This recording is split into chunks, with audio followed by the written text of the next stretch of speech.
குமார், ஏன்னா நம்ம மம்டியோட ரேட்டு சொன்னா போய் சொல்றாங்களே என்னால. அதான் என்னன்னு தெரியல, கமெண்ட்ல போய் பார்த்தேன்.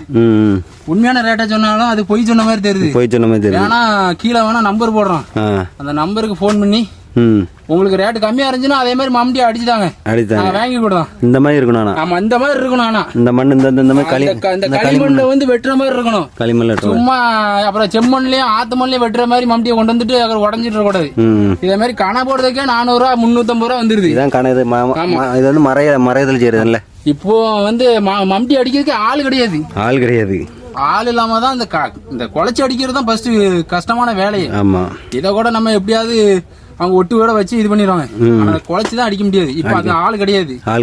ஆமா, ஒவ்வொரு ஏரியாவும் ஒவ்வொரு மண்ணு ஒவ்வொரு இது மாதிரி. ஆமா, ஒவ்வொரு ஏரியாவும் ஒவ்வொரு மம்முட்டி ஒரு மாதிரி. நம்ம ஏரியா மம்முட்டி வந்து திக்கா இருக்கும். மண்ணு அதுக்கு மண்ணு களிமண்.